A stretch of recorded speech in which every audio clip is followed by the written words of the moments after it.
Welcome to another episode of the Soft Focus Film Podcast. Jake is here, and so is Jonah, and we're excited to talk about what we watched in the past week and a half or so. How you doing, Jonah? I'm doing pretty good. How are you? Doing very well. I'm very excited because Jonah here watched The Rehearsal, which we talked briefly about last podcast, and I'm very excited to hear his thoughts on it. Yeah, I'm definitely late to the punch on this show. I remember seeing stuff on social media about him flying a plane and stuff. And I don't know if I was not that I was over Nathan Fielder, because it's not like I was ever super into Nathan Fielder, but I think I just was in a place where I wasn't super excited to watch it for whatever reason, and I think the way you pitched it, Jake, made me really interested when you made it oh, it's super interesting from an acting perspective. And I was I never even thought about that, even though it's called The Rehearsal and they're rehearsing all these things and everything. I don't know why, to me it was just this is just what is this? Yeah. But yeah. Yeah, well, we'll get into it, but yeah, for me it was I was the Fielder method is for until I saw that in the show was what I felt I was trying to achieve with directing. That's in my head that was the ideal way for an actor to learn a role, Just live the whole life. Yeah, so what were your thoughts on the Fielder method? Well, I watched season 2 first, so I kind of got my first glimpse of it. I watched season 2 first, then I watched season 1, and then I watched the first episode of season 2 yesterday, just to kind of oh, okay, how is this kind of a continuation in a way? How is this an evolution of the first season? Mm-hmm. Instead of just being my first impression? And he mentions oh yeah, I got 70 Fielder method trained actors to go and watch people at the airport. I didn't know what that meant. Watching season 2, I was just yeah. oh, that's just a term he uses, Fielder method, because his name. But, and it's been super informative for me acting, because my class now is very much about gestures and movement, and how does this person walk, how does this person feel in their body. So watching people do the full imitation of a person and not just the emotional work is very informative. And I literally, and to bring it back to the episode you asked about, right? The Fielder method episode. Right. Yeah, I was I literally, after I watched that episode, I looked up, how did these people, and apparently there is, a website called the Fielder method, and it's, sign up to maybe, be a part of a future class, so I put my name in that. Let's go. That is so cool. I mean, I'm sure thousands have, but I'm oh, that would be awesome. That would be so awesome. We'll get back into it, but where it actually originated, so it was Nathan For You, I think season 3. He did, he's doing, and how much of that show you say you've seen? You've seen choice episodes? I used to watch it back in high school, and I watched episode 1 yesterday just to get a feel for where he started. The poop and the pizza. Yeah. Okay. Yeah. That's a great opening episode. I also realized we introduced this as a film podcast. We're going to talk about a TV show for most of this. Film and TV podcast. Yeah, we just got to, we'll figure it out. Film and TV. It's the same film thing. And TV. Film and TV. TV is film. No. It is. Season 3, there's an episode where it was the first time I saw it, and it was in a kind of a way I didn't actively think about, but again, what I strive to do as a director. But he had an episode where he just filmed a bar for 2 hours one night, and then sorry, I want to get this right. He didn't film. He did film it, but what he did was it was okay. I'm gonna start fresh. He went to a bar, and the bar was he comes to them with an idea to make them get more money, more customers, and he's what we will do is we're gonna section off a part of the bar for seats, and we're gonna sell seats for people to come and watch people drink and and interact at your bar, and we're gonna call it like like some sort of like abstract theater situation, and so we're gonna sell seats for people to come watch people be at your bar. And so they do that for one night, and like I forget what actually happens, but basically after that one night, Nathan decides to take all the footage.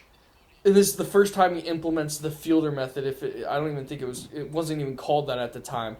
But then he hired actors to watch the footage and to act out exactly what all the people did in the bar. And it's just a guy sitting alone at a bar for 2 hours sipping on a beer. Like there's nothing crazy happened. And so then he had actors completely restage that entire like 2 hour thing and sold seats to it. And like got people to come that time, and they're like that was like really interesting, and like they were like and I was sitting there like like, have you seen like 1080 Brussels, that movie? No, what is that? It's like 3 hours, and it's just like a woman who it's just like it's famous for being just like incredibly slow, drawn out movie where it's just a woman like cleaning some stuff, rearranging some sheets for 3 hours, but then like every like hour a guy just like comes into the apartment, they go into the back room, and like very subtly you're supposed to assume that she is somehow being a prostitute, and then the guy leaves, okay, and she goes back to her daily routine. But that's the movie basically. There's like something that happens at the end, but I won't spoil. But yeah. So, but like 2 hours and 50 minutes of that movie is just watching a woman like walk around her house and clean stuff. So I don't know. So it's like the same thing of like that's like was the angle of like you're supposed to appreciate it like that, and I was like at the time I was like yeah, like that's real art. That's like real. Reality, but that was kind of the origin of it, and then he comes out with the show, The Rehearsal, and it's a more formal thing, the Fielder method. Wait, what did he have something to do with the 1080 Brussels movie? No, I was just okay, that's like a movie just like that's the evolution. Okay, yeah, I felt like the same sort of angle where someone was just intrigued of just like a really mundane, nothing happening sort of, I gotcha, experience. I mean, my like one film, since I'm like, what something could make easily, like my dream is to just like get a bunch of actors, kind of like map out a path across town or something, and like it's all improv, like one take, 90 minutes, and just like give everyone like strong characters and like goals and motivations, and like just try to get there by the end of the 90 minutes. And I was telling someone, no one else has been really excited by that idea, but I do want to do it one day. But I was telling this guy from film school about it, and he's like, isn't that just like a live stream? And I'm like, at the time I was like, oh, maybe it is. But now I'm like, now that we're talking about it, I'm like, no, because they would be acting. They would be characters, yeah. This wouldn't just be like, let's see, like there would be like, it'd be like a giant improv, basically. Yeah. Captured. Maybe like walking around town isn't like the way in. There's probably a way better like maybe it's like a party and like I don't know what the way in is, but like something like super, I don't know. Yeah. I don't know. Yeah. Maybe this is how stories start, because it's like, what if we did that? And it's like, no, maybe what if we wrote a script for it though? And then all of a sudden you just it's like, I guess that would just defeat the whole purpose. Now it's a movie. Yeah. But yeah, no, it's like there's definitely this intriguing thing. I think maybe only to like the people that actually make the art of like we're like trying to like reflect reality in some way. Like that's what's most interesting to us about like film and TV. It's like when you're like more closely reflecting reality, but like objectively, like that's also like almost like an antithesis to art. It's like you're supposed to be like you're supposed to be elevating the reality. I don't know. It's just interesting, but it's nonetheless still interesting to me. Like I would love to sit there and just watch people be, like an airport attendant for like 3 hours and just know that they're just like they're absolutely like doing a performance. Like I would be so intrigued to just watch that. Yeah, this definitely feels like the culmination of everything he learned, I imagine, on Nathan For You, and in subsequent years it feels like it's very strange, I feel like, because something I noticed too is it feels like he makes other people look like they're the dumb one, even when he's clearly the one that's acting weird in the situation. Yes, he's very Like good at that. he asks people a question that is, and they answer like anyone else would, and he just stands there, and you're like, wow, this person's so dumb. And it's like, no, he's normal. Like, the dude is acting completely normal, and Nathan Fielder is the weird one, but he makes it seem like everyone around him is weird. Maybe because they're quote unquote performing all the time. Yeah. I mean, that's something I've also been thinking about, is we all are, like, it's cliche, but it's so true, is like people are always performing. Yes. You're never like not performing. No, I feel like you hit something very on the head there, cause yeah, that's like, yeah, it's like a thing that I definitely see now and feel now, where I'm like, I just notice people like performing, and like that, like when he does that, and like, it's like I know I'm the weird one, but at the same time I'm like, oh, I don't know. You said it well. It helps me up to think about. Well, in acting, I've been playing a lot of like assholes this year. Like, I've basically only played assholes, I feel like, and I haven't felt like that like deep like reality, because I'm like, all right, I'm performing every time I do this.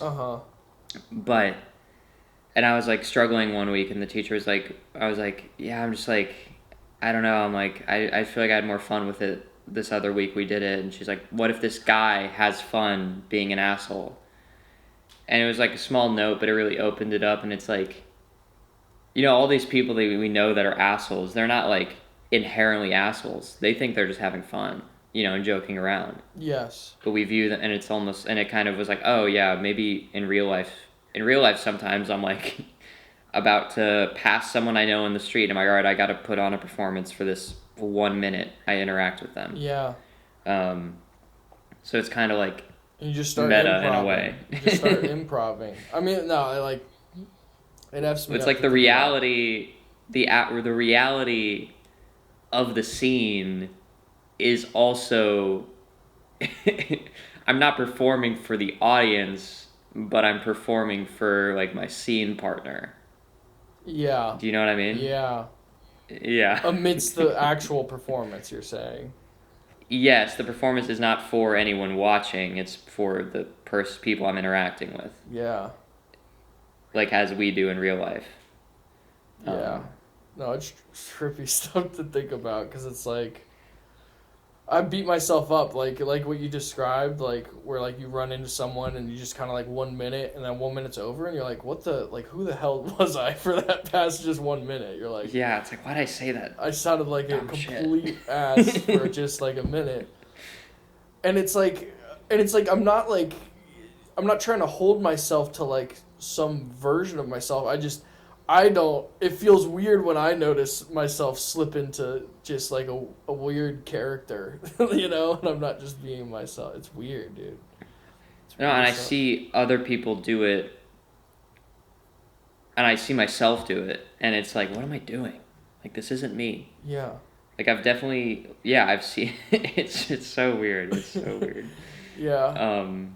And I don't like when people do it to me either. Like, when I can tell that they're being a character, I'm like, you know what I mean? Like, in my head. Yeah, like, you don't have to do this. Yeah, you don't have to do this. It's like I already see who the real you is behind the performance you're doing. And so, like, I feel like that's the moment Nathan's going through, where he's like, it's like, he's like trying to get the person to break out of whatever performance that they're doing by, like, calling them on it with, like, a subtle visual look. But, like, I don't know. Yeah. Yeah. Like, there was one, I can't remember what, I think I remember it a little more clearly, because I think it was the first episode of the playing of season 2, and he's like talking to that dude who's like the first officer, you know, Yeah. with the girlfriend. Yeah. And like he says something like, so you just like don't like, why do you, you know, think these things about like your girlfriend or whatever? And he's like, I don't know, they're just like these random thoughts, you know, they're not like anything that are going to be real, but it's like, you know, you're going to inevitably think about them. And Nathan Fielder's like sitting on his bed barefoot or whatever, and like this guy looks like the weird one. Yeah. Not Nathan. Nathan's like the one who's like not, I guess, not acting in the scene. Yes. Of whatever, I don't know. It's like Nathan's the only one not acting. I don't know. It's so. And another thing that. Oh, sorry. No. It's such a hard thing to talk about, which is what makes it like so funny that like it's. I don't know, like the fact that it's comedy, like it is comedy that he's doing, but it's like so deep. No, it's so deep. Yeah, I'm almost surprised it's as popular as it is. Because it's like, I feel like you have to be like really into like performance art. Yeah. I feel like it's like, he's definitely the best, like I used to think, you know, as many do when you're in like school and stuff and you talk about like performance art, you're like, this is kind of like not real art, you know? Mm-hmm. Like this person's just sitting on the side of the road doing some random shit. Like, is this art? Yeah. But like this is like the full, I don't know what the word is. This is how you do it to its fullest extent, I guess. Yeah. Well, it's something like I found filming it gives the performance like the context. Like it's hard to like see the performance context of it unless it's like being filmed. Does that make sense? Like, I think it does. Something I've like, I don't know if I struggled with it, but I think I beat myself up far more for like not writing than not acting, because like writing there's something at the end of it. But it's like, you know, you can go to acting class for a year and your improvements are at the end of it, but you don't necessarily have anything to show for it. You know what I mean? Yeah. It's like you can write a script and you have this document, you have this physical piece of art. But with performance art, it's like it's so like immeasurable.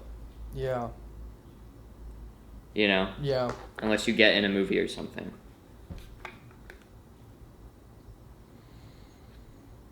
Yeah. So, what was did you like season 2 or season 1 more? I want to say I liked season 2 more, and I don't know if this is because I just like got into it with season 2, but I laughed more in season 1. Like in season 1, I had some like I was cackling by myself in my room. Yeah. Moments. Like, like with the dude in the trivia. There are some moments where I was like cackling. I'm trying to remember what moments there were. I think when, do you remember at the very end of that episode when he's like contemplating telling him that he faked the trivia questions? Yeah. And then it like cuts to his actor responding. And it doesn't go well. And he gives like a powerhouse performance, and then it cuts back to him, and he's like, I'm just not going to tell this guy. Or when it's like, I had him prepared for the type of chair he'd have and how weird it'd make me look. And it like cuts from the rehearsal chair to like the real chair, and he's like way lower than the other guy. Yeah. And yeah, just like... just that guy's reactions to everything Nathan said. He's like, okay. No. Oh gosh, there was something that was so good. I can't remember. Anyway. What is it when... It was just like, yeah, he's got like these just funny moments where he kind of takes the reins of the show for a second. But like, what's the, when he? I'm trying to remember. It's a hilarious moment where someone starts going down like a playground slide and either comes out a lot younger or a lot older, and I just remember that killing me when that happened. What was Yeah, that? that was so good. What was that? Was when he gets his he has the 15-year-old or like the 15-year-old version when he gets home from being away. For the Fielder Method episode. And he's like, I just didn't feel like you were that. You'd be more upset, right? If like your dad came home after 9 years of being gone. Yeah. And so he had that guy go use the Fielder Method on his friend who had his dad left when he was young. And that was crazy. And they like went through that, so they're like, all right, let's go back to the young kid now, because we went through what that version would look like, and Nathan wanted to restart with the 6-year-old. That's right. Yeah. It's so ridiculous, the whole thing. So funny. Yeah. The first time you're getting the Fielder Method class too, and then he Fielder Methods the class itself. The first time I saw that, I was like, this is out of hand. This is so funny. It got out of hand for me, I feel like, when he plays himself getting moved to a new apartment from the dude's apartment. And, like, actors for the actors he hires. And I'm like, okay, how deep are we going to go with this? Yeah. Oh, it's crazy. It's so crazy. And then season 2, all-time comedic episode was, or it's the second half of the one episode, but the whole Sully stuff. Yeah, that's where I was like, oh, this is like incredible. Yeah. Yeah. That was the most insane thing I've ever seen in my life. And like, I think like if you if you would have done season 1 into that might even hit like, because like that was just like the most over the top thing he's done when he's getting the milk blasted into his mouth that he's like choking on.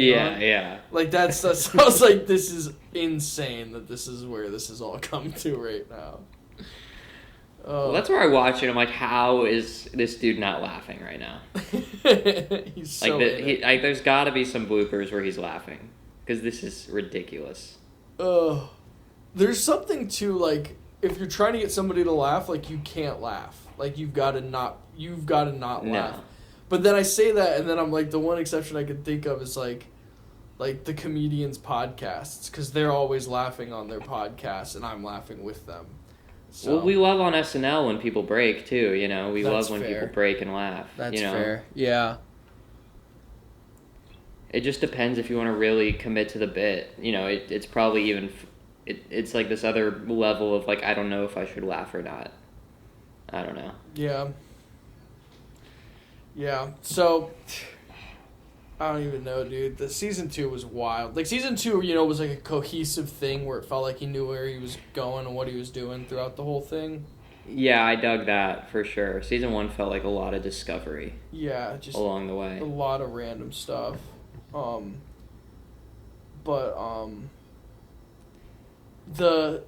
think the girl who like won the singing competition like sued him in real life. I forgot about that. Really? I think I've heard that, or someone on the show did sue him in real life or something. She was really good. They gave her a full TV performance. I feel like she got like more than like he would like. I don't feel like he had to give that to the winner. Yeah. No. I mean, he promised them it. Wings of Air, that's right. I was trying to remember. Yeah, no, Wings of Voice. Wings of Voice, sorry. Yeah. Oh, it's just so... And she was good. No, she was good. I don't know if she was the one that sued him or not, but I know someone did. But, I mean, the fact that it comes down to him actually flying a real commercial airplane, like, it's insane. Oh my god. It was mind-blowing. When they have these, like, aerial shots from, like the spinning around the plane, and you see him just tiny in the cockpit.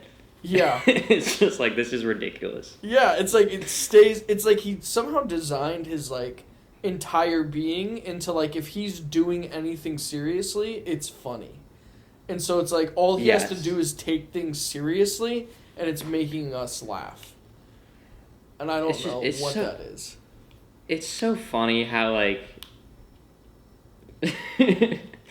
like, all you have to do is couch something as, like, an acting role, and, like, people are, like, so into it. Like, the people in the plane that are like, can I have a Diet Pepsi? Or whatever. And it's like, oh, this is a great, I get to act. I get a line. Like, I'm going to take this very seriously. Yeah. He's so funny. That's the thing. It's like he's like exposing people for that performance side of themselves, like seeing if they're gonna break out of. It's like he knows what real humans should act like, and he's trying to see if they'll break out of it. And what thinking of the moment is like when he has the people performing the couple, and this is in season 2, performing the couple, and so he's got like 5 couples at the same time going on.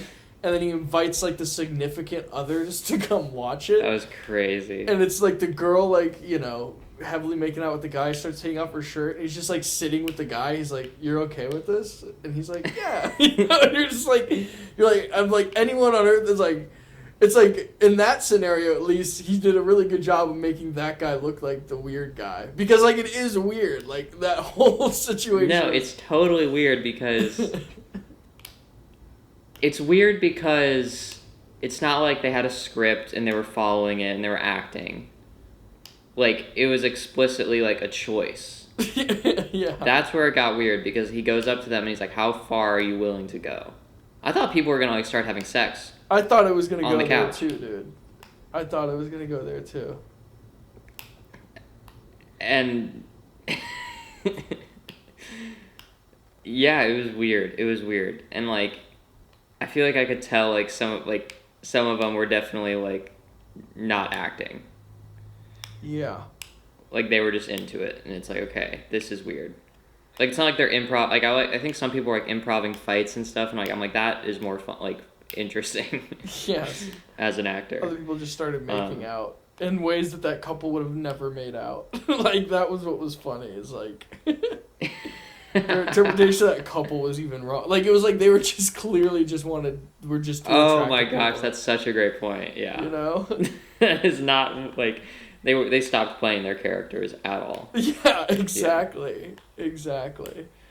And that's where I'm also, like, I feel like it's weird, like, when we were talking about jury duty last week, it's like, in here, it's like he's shamelessly, like, I feel like taking advantage of people in the sense that I'm like, the people on the Wings of Voice show, I'm like, how can you morally feel like you're doing anything right? Like, all these people are going to feel probably it's like bad about themselves when they actually get the context of what's going on. But it's like he's taking advantage of their want for, like, fame and just to be in front of a camera, which, like, you could argue is like a version of, like, tough love, I don't know. But, like, also, like, the kiss, like, the one actress and the weird co-pilot guy, that whole thing. Mm-hmm.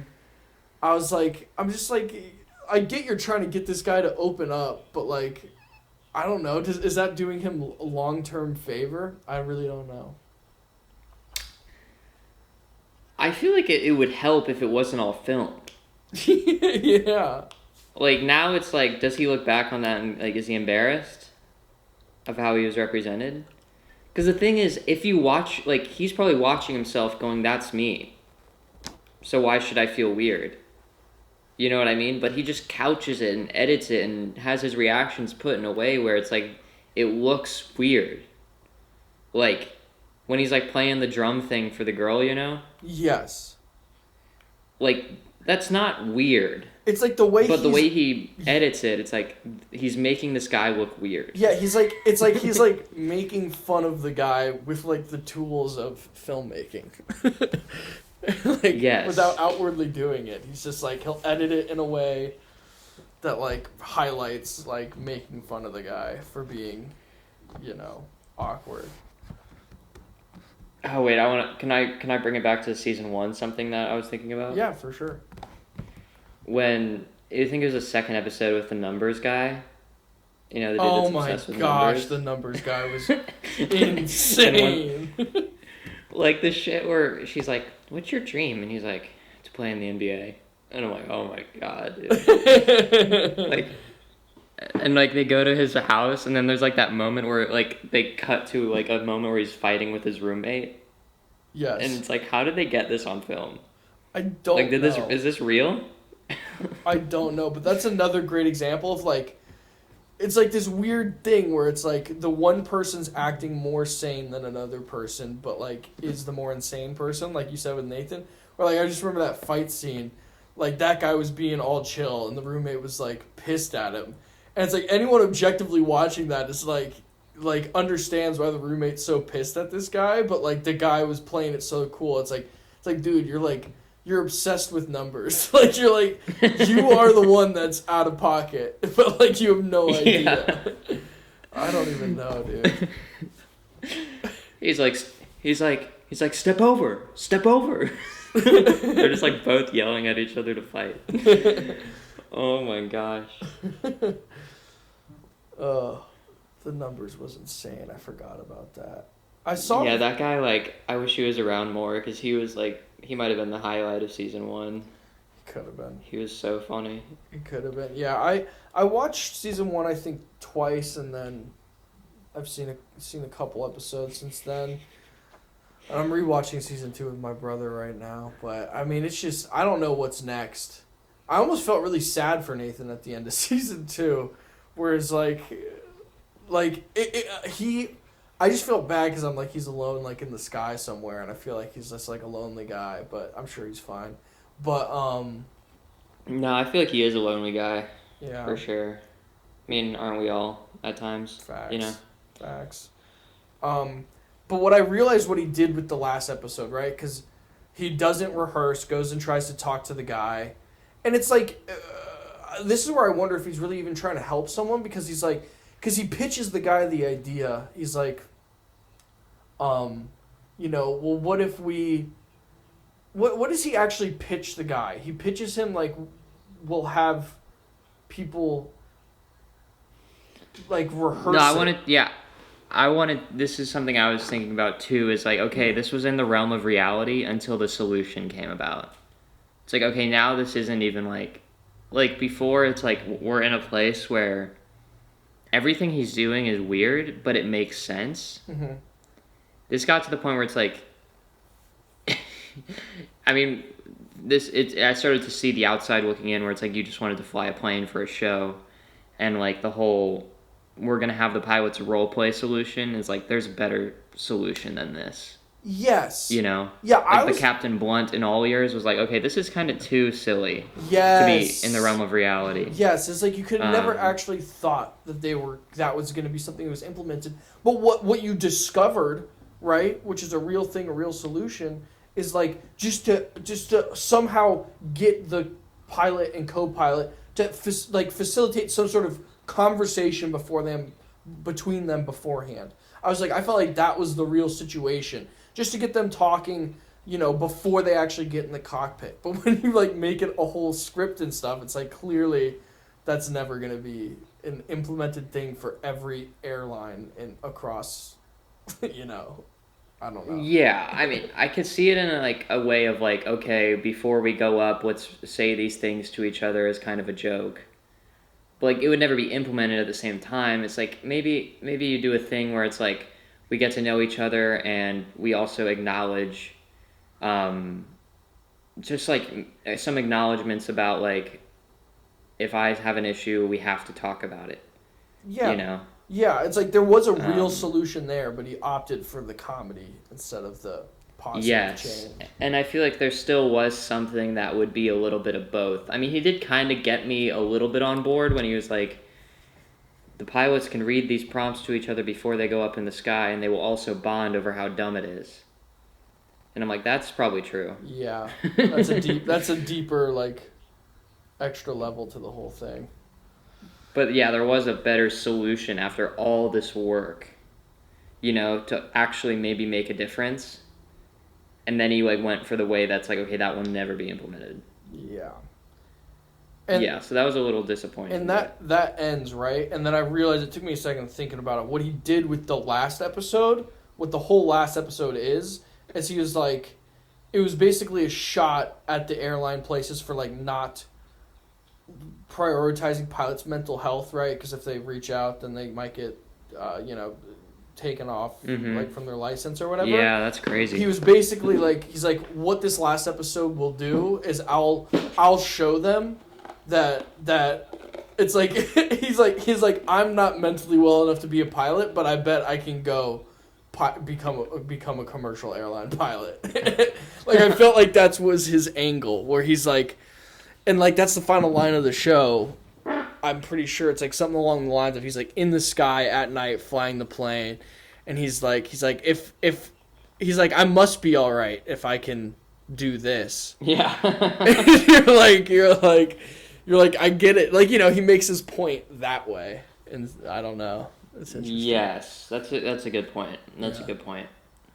I mean, I think it still caused some change. I don't know how much people are actually like, watching TV and taking it into account.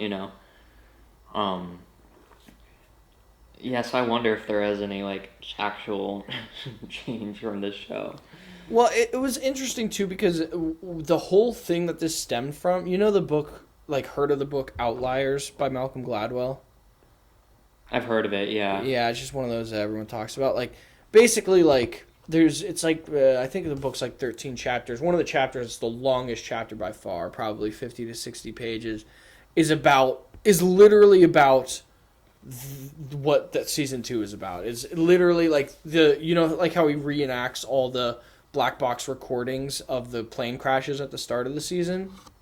Mm-hmm. Like that chapter has like 3 of like those black box recordings just like typed out in the chapter, talking about the power dynamic between pilot and co-pilot, and the Malcolm Gladwell draws it back to like it's basically like Korean Airlines had like 6 times as many plane crashes as like any other like airline like combined or something like that, and so he was trying to figure out why that was, and it was like the culture between the pilot and co-pilot because of Korean culture was like even more drastic to where you're not going to speak up.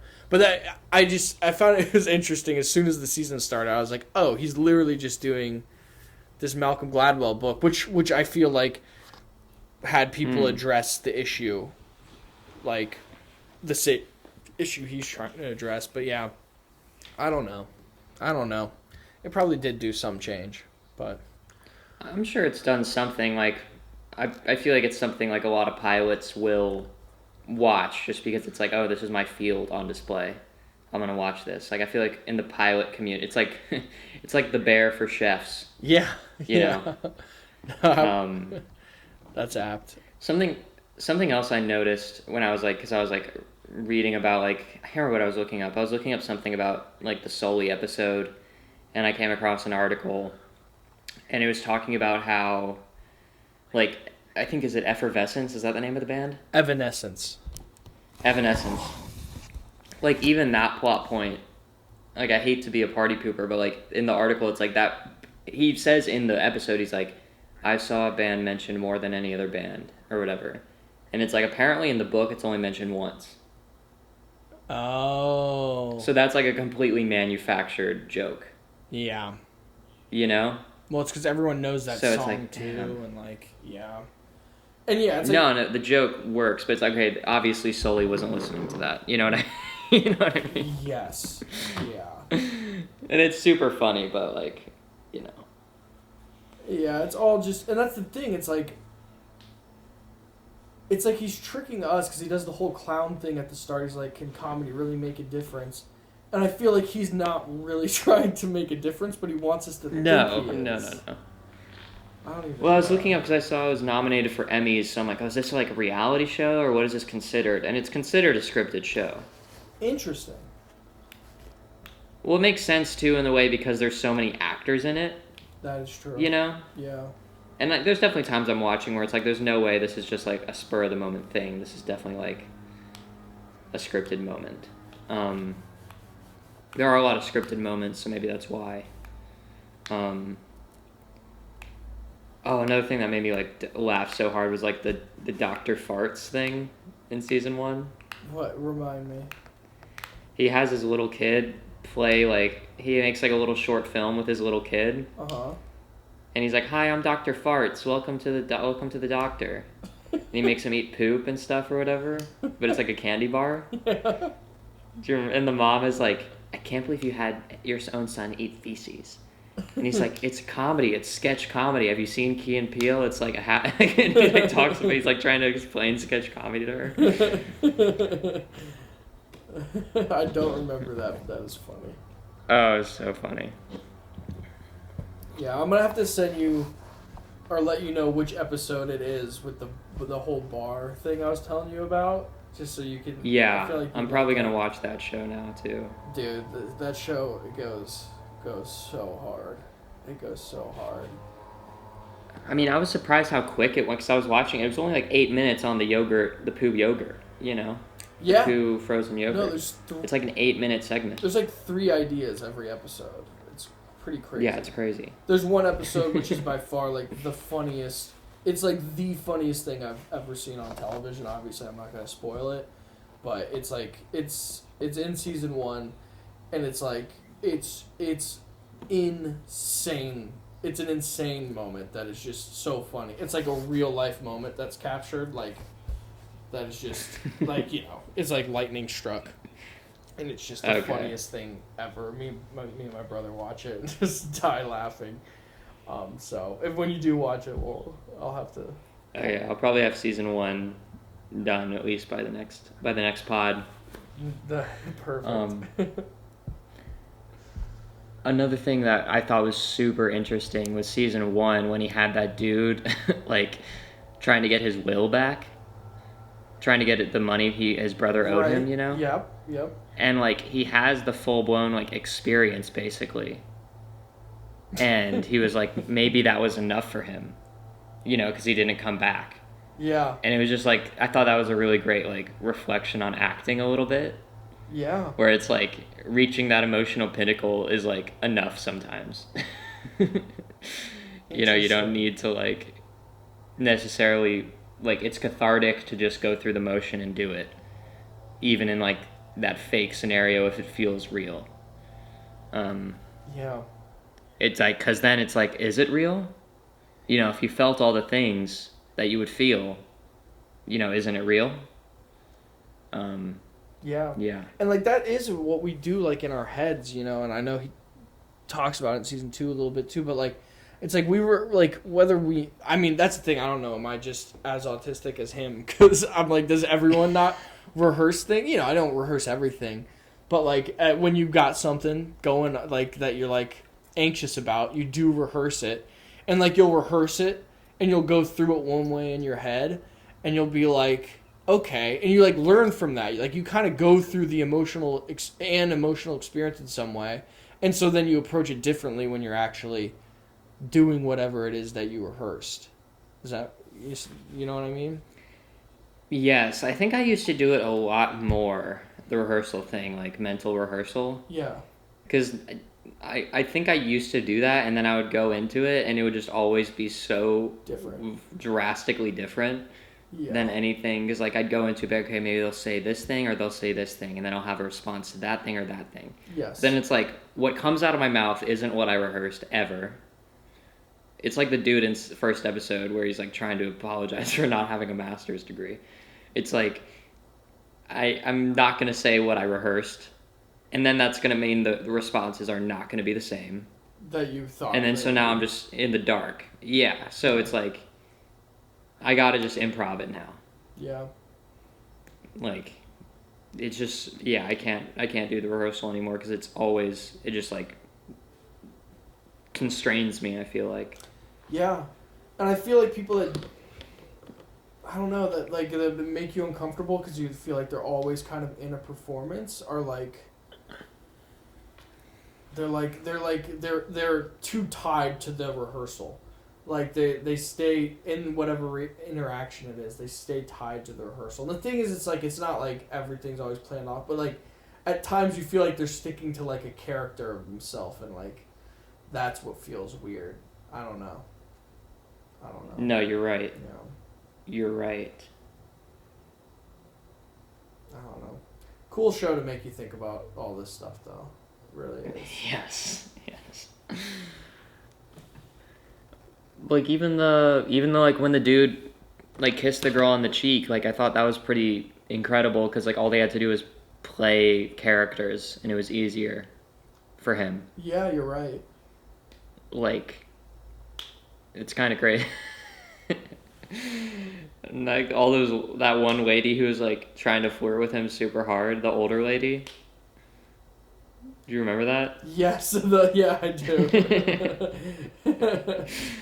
Yeah. Oh my god. How funny was the pilot who's like got rejected or like taken off? Oh like, my 4 gosh! dating apps. Yes. It's like I have no idea why. he's like It's like this dude is like sending dick pics on all these apps, and it's like, why do these women hate like?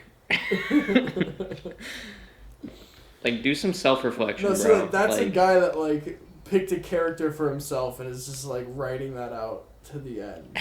Like he's like, this has got to work eventually. Like when he's talking to her, he's like, yeah, you know, I'd settle down or whatever, but it got to be an open relationship. You're like, what are you on? Dude? You're insane. Like, yeah, like, have you not like done any self-reflection at all? Dude. At all. Because you go on TV and then you're like still like, he just has no social cues at all. It's kind of insane. When he's talking to this co-pilot lady and she's like basically leaning out of her chair to get away from him. Yeah, and she's just unbelievably uncomfortable the whole time, but is handling it well.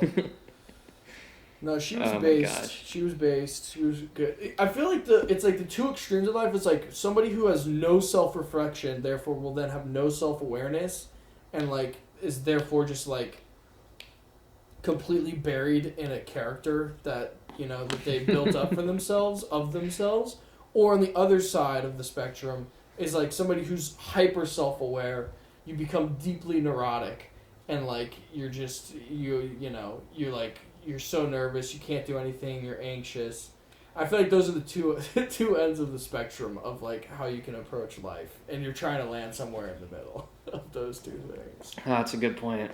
I feel like Nathan might be the neurotic a little. Like that's where it becomes like, is this because when he was observing, you know, the lady who got really good scores for being nice. Yeah. And he like tries to give the exact same script. It's like, does he really think that it's just words? You know, because he wasn't changing his inflection at all. Yeah, he brings the guy back after. He's like, I said all the same things she said. Like, what's the difference? And like, guys eventually like, it's just kind of like your aura. And he's like, how do I change that? And he's like, you can't. And the guy's like driving away, and the narration goes, something, I forget. But he's like, unlike this guy thinks, he's like, I think any human thing can be reenacted or something. You're just like. And he like probably went into some rehearsal after that. Yes. It's just insane. Yeah, I was thinking, why do you think she got such a high score? Because it is interesting that she got such a high score on her reviews on that episode. Well, I think it was beyond any sort of like words or quote unquote aura. Like, I don't necessarily believe in the aura part. I mean, maybe I do.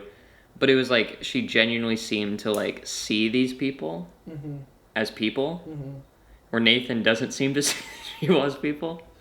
Seems them as props. Yes. And she was like genuinely, like, it's felt from a very genuine place. Like, Nathan did not feel genuine. And I'm sure these other pilots, like, based on what I saw of them, they seemed to just be like, oh, you know, that was great, but no. Like, they weren't like nice people. Not nice, but not like overly nice. Yeah. Like, she seemed to give compliments and be like, I feel like if I was in that chair, I would feel like I would maybe be able to, like with that girl who was, like, there. Like, Nathan was just like, you're just not good enough yet. He like, there's a better way to say that, you know? Yeah. It's like, you are, like, fantastic, and I see you being here in a year from now. I really do. If you just go home and keep working, come back in a year, you will get a golden ticket. And trust me on this. Like, you could say it in a way that's very, like, you are on the right track. Yeah. And if you come here, it'll actually hold you back. And I know that doesn't make sense right now, but it's the truth. You know, like, you can do it in a way that's, like, nice. Or, like, you're a great singer. We're just looking for something a little different. I think you're onto something, because I think because you said, like, Nathan was, like, on that neurotic end of the spectrum, like, deep on the neurotic end. I think you're right, because it's like he would be obsessed with getting, he was obsessed with, like, say, getting a 9 or getting a 10 on the review. But the thing is like, that's, like, what a neurotic person would kind of be like. Like, I don't think the lady was neurotically getting a 9 or a 10. She just happened to get a 9 or a 10, just like somebody happened to get 4s and 5s. Like, I feel like the goal of life is to just be yourself. And if you're someone that you handle that situation and you're getting 6s, whatever. If you're someone that gets the 9s, whatever. Doesn't make one worse or better. But Nathan, because he's the neurotic type, is like, he's like, I've got to figure out how to be the person that gets the 9s. Yeah, you're not going to get the 9 with that. And it's like, no. With acting, I'll bring it back to acting, but it's like, if you are auditioning and you're like, why didn't I get that? Like, I killed it. Why didn't I get that? Like, maybe I'm not good enough. It's like, no, you can't even think that. You can't even think that. It's got to be like, it's not personal at all. And it's like, you will get the part if you don't care. It's like the weird line of, like, you will get the part if you don't care about getting the part and just care about doing a good job. An interesting moment in jury duty I caught. I wonder if I said this last podcast, but James Marsden was just, like, trying to get in moment while he was rehearsing with the guy in the hotel room. And he just, like, for a few moments just muttered something to himself, and I kind of caught it. You know, he wasn't trying to hide it or anything, but, like, it was just a small moment. And he goes, I want to get it right because I've been saying this to myself recently. He said something like, the more you need it, the more it disappears. He just, like, said that, like, twice to himself, kind of, like, under his breath. And I was like... Oh, just, like, as a affirmation, kind of? Yeah, like a little mantra or something. It's just like, the more you need it, the more it disappears. The more you need it, the more it disappears. And you're just like... I was just like, oh, facts. Yeah, it's like, the more you want something, the more the more it disappears. I was like, that's a good way to put it. But sorry. That just made me think. Well, I mean, that goes back to also, like, rehearsing before you go to... have a social interaction. You know? Yeah, you're putting too much on it. Yeah, you're putting so much on it and people can feel that. You know, it's like the weird dichotomy of, like, being cool is not caring in a way. Yes. But not acting like you don't care. You have to genuinely not care. And then you're cool. In this moment, you have to genuinely not care. But also care. Not to get too personal, but, like, that's, like, what it is for, like, love, too. I feel like I've been just a very desperate person in general when it comes to, like, relationships or whatnot. It's like, the more you take your foot off the gas, the more things open up for you in that department as well. But it's a tough thing, you know? Well, that was kind of always my philosophy, was, like, if it happens, it happens. Yeah. You know? And then I met someone who I had strong feelings for, you know, so it, like, when I let that open up, you know, but it comes to you. It's such a leap of faith. You can't look for it. It's such a leap of faith. Yeah, you can't look for it. You're like, because, like, everything in your instinct tells you, it's like, well, if I'm not putting energy towards this thing, how is it ever going to come to me? You know? It's like almost like... I mean, I don't... You know? The thing is, like, you see people who, like, I know, like, so many people back in Georgia, like, my mom's friends who are, like, married from dating apps. So it's like, they did put work in to find it, you know? Yeah. So it's like, I don't think there's a right way, maybe. I don't know, dude. For everyone. Yeah. Maybe it's different for everyone. Yeah. Yeah, but... Like, maybe it's better for you to rehearse going into a social interaction. It's better for me to just improv it. Mm-hmm. Yeah, and there's not one right way. And that's, like, what the Wings of Voice thing kind of... It's like... And that's why I'm like, it's like, you know, it's like if you get a 9, if you get a 6, it doesn't necessarily mean... Like, of course you want the 9 because that means the interaction went better. But it's just, like, sometimes it's just, like, not your way, you know? I don't know.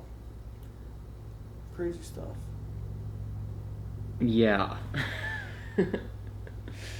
because it's like to objectively say getting a 9 or 10 is better, is like, that's like where that's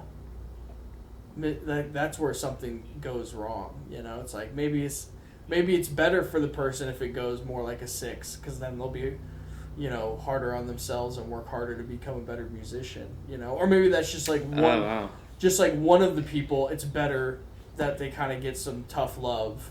You know what I mean? Like it's gotta be different on every single basis. And to think like there's one objective right way, whether that's about like love, whether it's like objectively right to try really hard or not to try at all, or, you know, to get a 10, like it's like, I don't know. It's like this idea of there being an objective right way is what can cause a neurotic person, say like myself, to overdo shit. Well, it's like when people like people do that with like parenting too. Like my acting teacher yesterday said something like, she was talking about like, you know, how kids are so free, you know, like they're basically the best actors and stuff, and like talking about like her experience with her kids or whatever, and she's like, yeah, and you know, none of us know what we're doing, you know, no parent knows what they're doing, and it's like there's no right way necessarily maybe to raise a child either. Like something when the rehearsal like that I thought was funny was like, she's like, you gave me no direction, I've never done this before, and it's like that's the whole point. Like, I'm not supposed to tell you how to raise this kid or what the best way to do it is. You are rehearsing being a mother right now. Like, that's the work you're supposed to put in. It's like as an actor, it's like if you go to the director and you're like, you didn't tell me all this stuff, and it's like, no, you're supposed to do that acting work before you come here. I hired you to do that. Yeah. If I wanted to do that, I'd just act. Yeah, I feel like we've had similar conversations before, so it's interesting that's coming back up in this way, because like I felt like as a director for a long time, it's like, because you're working with, you know, not that I'm anything good with the director, but you're working with sometimes with non-actors or with first-time actors a lot of the time, and it's like you almost have to do a lot of the acting for them. You know, it's like you've got to give them so much, to where you work with a more experienced actor, they're bringing you something that then you're molding, instead of you bringing the person something and molding it for them. It's weird. Just saying, like, you hold it, like, you know, it's like a parent doing the homework for the kid. It's like, okay, it's like, I need you in my film because I have no other options, but here's the homework, it's already done. You just got to turn it in with your name on it. You know, in a way. Well, you are, I don't think you should ever stop doing that, in the sense where it's like you do give a lot of like backstory and stuff, which is really nice to have, you know. Like, I don't think you should stop doing that ever. But maybe like wait until you see what they would do before that or something. You know. Yeah. But yeah, I think most of the time people just hire actors, and then it's like, all right, like, do your shit, and then we'll sculpt it. Yeah. We'll sculpt it together. Yeah. But you get the shape going for me. And, you know, when you're casting, you're trying to get someone that's generally going in a shape that you like. You know what I mean? Yes. Yes. Yeah. Yeah. Well, I'm excited for you to watch more of Nathan For You, because it's just a ridiculous TV show. It is not hard to watch, but it's like, damn, the rehearsal I feel like is so much better for me. It is. Like, I'm like, this is just like such like it's like I said earlier, just like the culmination of his whole career, it feels like. And it's a good way to... I don't know how you can go further than this. Well, it's a way, like, I wish more filmmakers' paths went, where it's like he's clearly gotten better with each project he's done. And he, like, messed around, like, with some YouTube stuff. But it's like, there's a clear upward projection to season 2 of The Rehearsal. And so it's like, maybe he's topped out. Maybe he can't go any higher than that next. I hope he can. But a lot of times it feels like with filmmakers, it can be kind of like an opposite. You know, not like with, like, you know, Scorsese's or something, but a lot of times, like, someone's first movie is their best movie, and then they just kind of never get back up to that place. But don't know. Yeah, I do wonder why that is. Maybe you just spend. Yeah, I think it's just like it's the same with musicians. We've talked about it. It's like, you spend your whole life preparing for that first album, so you have like 25 years of experience going into that piece of art. Right. Or however many years, 30, 40. And then it's like, okay, now I gotta kind of start from square one and have a couple years before the next one. Yeah, and so you just lose whatever was all in the tank there. But I feel like it's very true for musicians, especially because some of these artists, it's like their first album is like all their singles for 10 years, from like since they were like 17 through 30. They put every or 17, since artists are so young, I guess nowadays, but like it's like the first 5 years or 6 years, it's like their whole life's musicians, like the best song of every year of their life basically they put on the first album. mm-hmm. So they like sift through all the shit, and then it's like, okay, give us 12 songs in 2 years after that. Yeah. It's like, damn. Yeah. And it's something about a little bit about like instinct and like because it's like what makes the other stuff so good is because it's so refined over so many years, and then like when you've got to churn out an album in a year, 2 years, you're running more on instinct, and so it's like, yeah, you gotta have good instinct. Developing your instinct is, at least what I believe right now, is a good way to prepare yourself for success. Totally. Like if you've got your instinct good, it's like when I write a script, it's like, sure, I may end up working on a script for 2 years at some point or something, but like it's like I want to be able to write a really good script in just a month, and I want to I'm trying to develop that instinct and whatnot, so like I can pump out something good pretty quick. Well, it's like I was talking to the director of this film that's shooting outside a little bit, and I was like, oh, how'd it go last night? And he was like, oh, it went well, I was just figuring some stuff out. Some stuff wasn't like working necessarily. And I was like, oh, that's interesting. And it's like, you can block it out as much as you want, like in the shot list and everything, but like you might get to location and it's like that shot doesn't work, and it's like, so now we're just doing this entire scene instinctually. Mm-hmm. Like you don't have time to think about it. Yeah. So it's like directing is far more instinct than I think people give it credit for. Like it's not as precise as we all like to think it is. Yeah, you think you storyboard out the whole thing and yada yada, and you show up and do it, but it's like, it's like, especially at our level. Yeah, it's like that's how Kubrick worked, if you will. But it's like I think Steven Spielberg can just enter a space and understand at like a master level how to do a shot construction for the scene without like storyboarding it out beforehand. I was thinking about him because he does storyboard his whole film beforehand, which I feel like is, for me, how I'd like to work one day. Maybe when you have access to the locations beforehand, you can do that. Yeah, and you're building all the day, the it's sets. a lot harder. You're building the sets itself. Yeah. Yeah.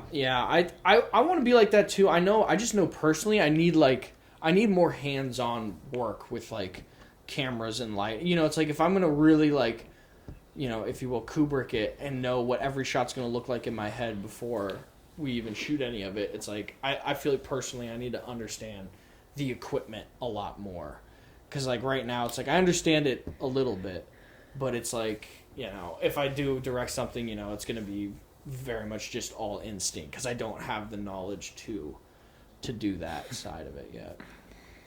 Well, it's so tempting too. Like I watch a lot of people with their DPs, and it feels like they're still choosing the shots, but like once the DP starts making it, refining it, they kind of step off a little bit, and that does look really like tempting.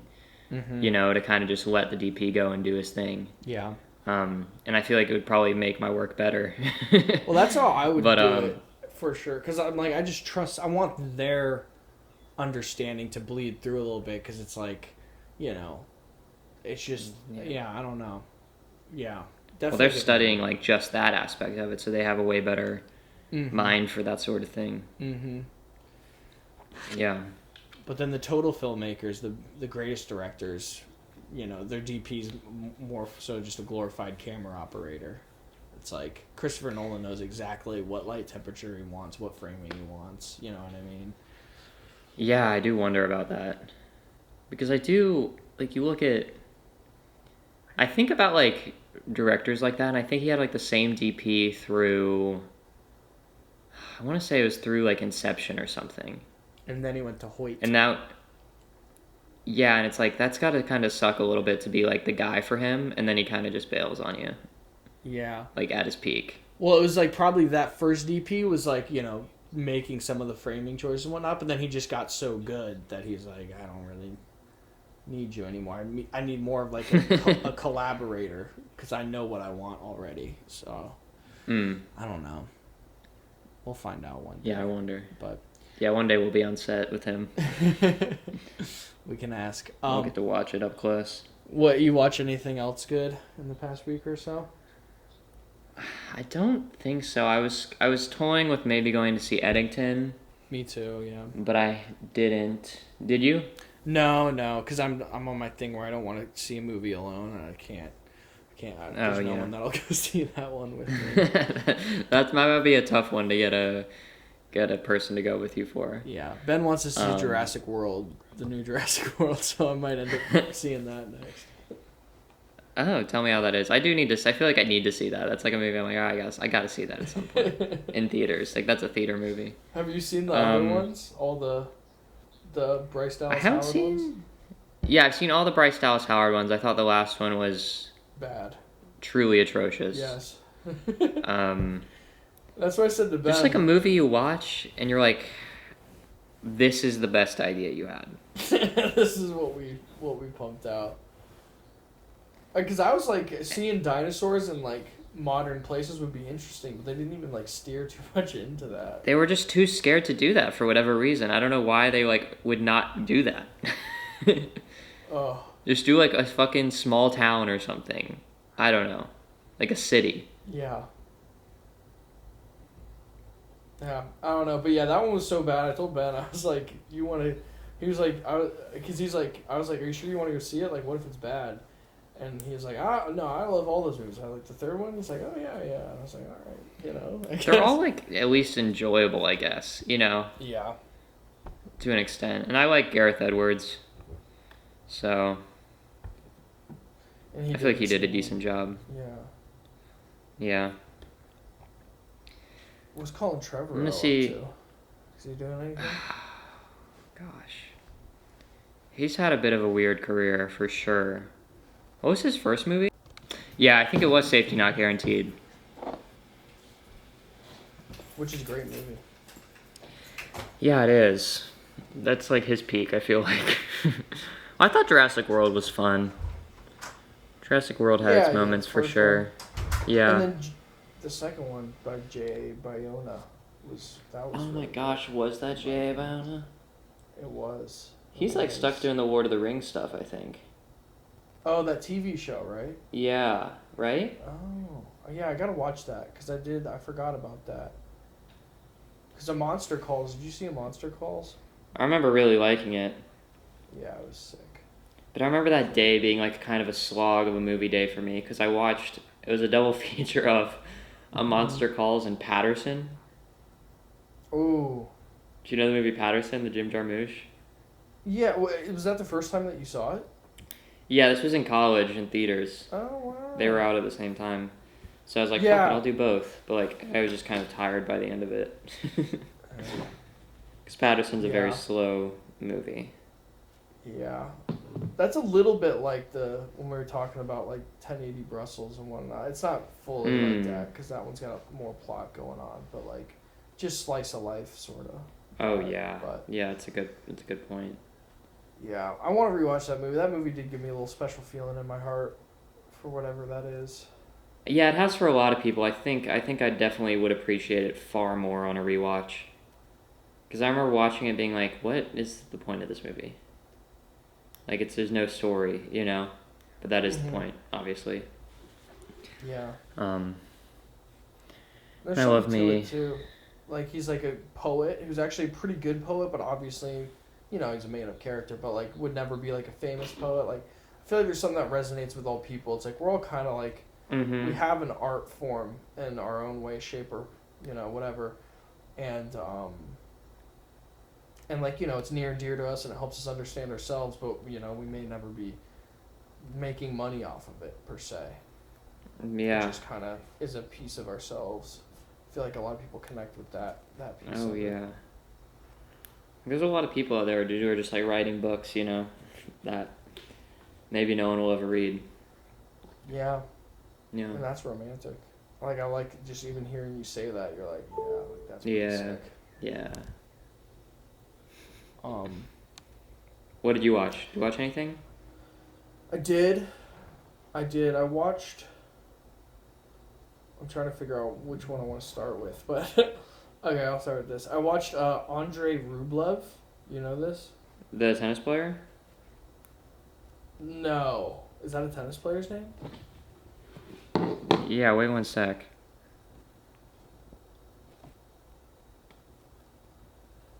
Let me see what his first name is. I thought it was Andre. That'd just be funny if it is. My Wi-Fi is slow. Can you look up Rublev? Yeah, I will. It reminds me, anytime me and you talk about tennis, it reminds me I've got to watch Challengers. Yeah. Yeah, his name's Andrei Rublev. That's crazy. So this movie, it's Andre with an I at the end. Oh, weird. It's called that? Yeah, it's literally wow. called Andrei Rublev. That's kind of wild. Yeah, it's a Tarkovsky movie. Have you seen any of those? Let me look. I don't think so. I'm like super uncultured on a lot of older movies. Yeah, he's like Russian. Worked from like the 60s through like into the early 80s. No, I haven't seen any of his stuff, but I know I need to. Me and you, when I get to LA, we're gonna watch Stalker. It's just one of my favorite movies. Okay. But yeah, I watched this movie. It's 3 hours long. Russian, black and white. And it's about and I say this, I can say this in a more familiar way, but it's funnier if I say it in the more cryptic way. But it's about a Christian iconoclast in 15th century Russia. You're like, you hear that, you're like, oh, where do I get my ticket? You know. But no, took the words right out of my mouth. In layman's terms, it's like he's like a painter in like wartime Russia and whatnot, but like the whole movie's about him, like, and he's like a priest, but like in 15th century, it's like, you know, it wasn't like a priest that we think of today. Like, he was just like a deeply religious guy in a very difficult time in Russian history, and so it's like there's something admirable about that, but he's just like a really good painter. But after like some tragic stuff happens, he just is like, he's like, you know, what's the point of painting? Like, it's just rich people are just hiring me to paint them things, and most of the things end up just getting destroyed anyway. He's like, I don't think this is doing any good for the world, and so he goes through like a period of like, you know, wow.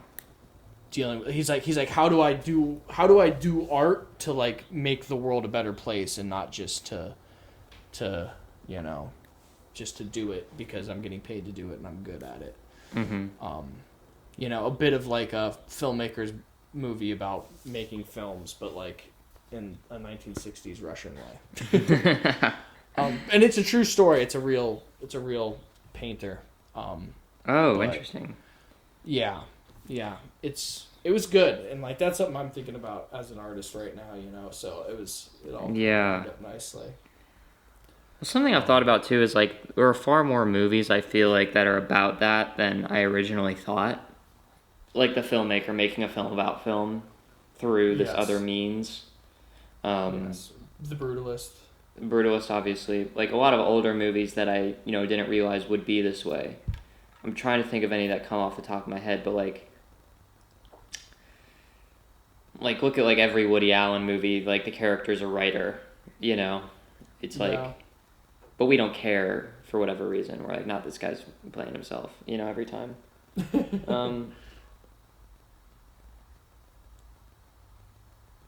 Yeah, or like even I feel like it's more of an American director thing to not do that type of movie though. like you look at like Spielberg and Scorsese, I don't feel like they have that many movies about making movies. No, They have a no, I couple, agree with but it that. took them till they were like pretty way older, to get there. Yeah, they weren't ripping it out. This was early in Tarkovsky's career. It was his second feature film. Was this? Well, Painter's a good way in where it's like you can explore so much more, about things than just like film or writing. What's interesting to me about Tarkovsky, it's what's on my tongue, just because that's why I'm so into him. So Tarkovsky. It's like you've heard of his name, right? I've heard the name, yeah. Yeah, he's like he's got the general sense as one of the greatest filmmakers of all time. Some of his movies, Stalker is on a lot of people's like top 10 list that doesn't have like Jaws and Dark Knight. Like we're talking like filmmakery people. Like his films are at the top. Like he made a movie called Mirror that people talk about as like one of the greatest films of all time. And I'd seen a lot of his other work. I watched his last film he made like before he died. It was called The Sacrifice. I have no idea what it's. I tried to analyze it, and I've been able to analyze most of his movies. I'm gonna have to rewatch it because it was like so heady. But his movies are deeply heady. But the reason that I like him, which is why I started saying this, he's an Orthodox Christian, which is basically like, Catholics were Catholics until the 12th century, maybe it was 10th century, and then they have it's like two things that made Christian orthodoxy a thing. It was like some understanding about where the Holy Spirit came from. It's like very negligible things, so much so that like they consider themselves like the Catholics accept them and they accept the Catholics. Gotcha. It's not a big deal. So he's basically Catholic, but not. But all his movies are like so deeply about like faith in that way, and basically in the Catholic understanding, Christian understanding of faith, Catholic understanding of faith, and so it's like just to like see him really explore that stuff in a way that's been respected in film history has been really like inspiring to me because I've just been really into that stuff recently. So yeah, it's like a thing that I think it's far more prevalent in film than I think. It might be a recent phenomenon that it's not as present in film. Yeah. Yeah. Like even Scorsese is like super, Catholic.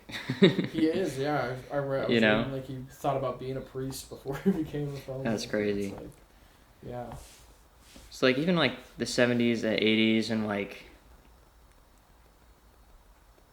yeah, it used to be just way more common to include that in your film, I think. For whatever reason, I don't know if it's to appeal to more people or what, but it feels like films are very like secular, like very like families don't have like a religion as much. No. Or like make a choice, and it's not even like a matter of like making the film about that.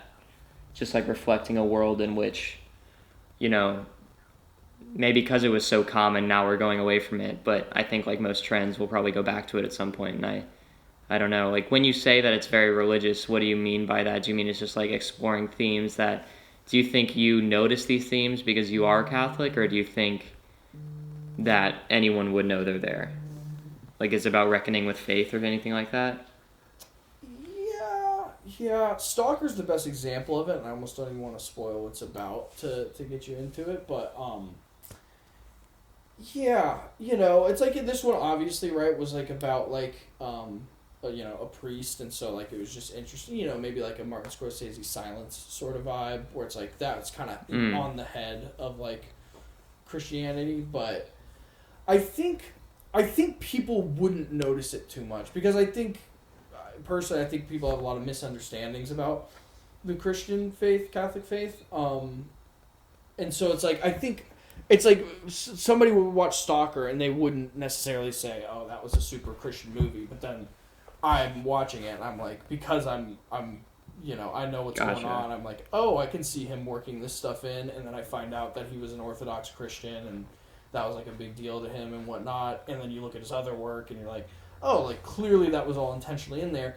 but he does it in a way that I respect, that I like, where it's like you wouldn't know, like if like I said, you wouldn't know it was in there because it's just kind of baked into life. Like, you know, religion is baked into life, and so it's like you almost don't have to say it's there, it just is there. Like if your religion is real, you don't have to point it out, it just is an element to reality, and so all you have to do is like make films about whatever you want. It kind of gets baked in there anyway.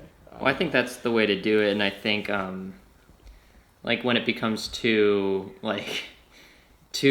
symbolic or too overt, it's like, okay, we calm down, because we talked about it a little. We talked about the film a little bit last week, but I don't think we actually. I don't know if we discussed this part of it, but like Man of Steel is like Zack Snyder uses like a lot of Christian imagery, you know, like, and it's not shy about it. No, like he's like, you know, up in the sky, like basically like in Jesus pose, kind of, you know, like coming down from the heavens, you know. There's a scene where he's in a he doesn't know where to go to talk to anyone, so he's in a church talking to a priest, you know, and it's got like the mural behind him and everything, and like it's like this story about like like I don't know if this is exactly what he was going for, but it's like it feels like it's this story of like, what if Jesus was here and we didn't accept him? How would he reckon with that? It almost is like playing upon those themes or something. Interesting. But it's so like, it's pretty in your face.